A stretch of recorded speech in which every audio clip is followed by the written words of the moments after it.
জানো তো, প্ল্যান না করে যেই জিনিসটা হয় সেটাই যেন সব থেকে ভালো হয়। যেমন ধরো কোথাও ঘুরতে যাওয়া বা ধরো কিছু কেনাকাটা। তো hello my dear boyfriends and girlfriends, I am Koel and again welcome back to my another daily meaningless mini blog. তো আগের দিন পায়েলের পরীক্ষাটা শেষ হয়েছিল, তো আমরা আজকে বাড়িতে ফাঁকাই বসেছিলাম, আর আমারও কলেজ নেই, মানে কলেজে এখন পরীক্ষা নেই। তো পায়েল বললো কি, দিদি যেহেতু ফাঁকা বসে আছি চল একটুখানি ঘুরে আসি। এবার কোথায় আর যাবো বলো?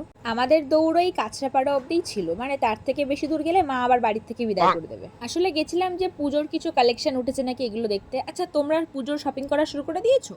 যাই হোক, পায়েল যে শুধু শুধু কাঁচরাপাড়া যাবে এটা তো হতে পারে না, না সেজন্য ও আমার থেকে 1000 টাকা খসিয়েই ছেড়েছে। এবার কি কিনেছে সেটা তো আমি দেখাতে পারবো না, কারণ অবভিয়াসলি পায়েল না করে দিয়েছে।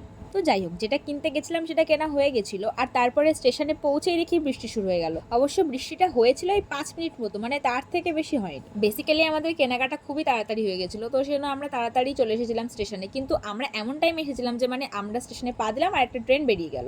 তো তারপরে 1 ঘন্টা পরে জানো তো ট্রেন ছিল। ওই 1 ঘন্টা আমরা স্টেশনে বসে কাটিয়েছি, মানে এগুলো আমাদের সাথেই হয়। অবশ্য স্টেশনে বসে থাকতে থাকতে আরও কয়েক দফা বৃষ্টি হয়েছিল, তবে সেগুলো খুবই অল্প টাইমের জন্য হয়েছিল।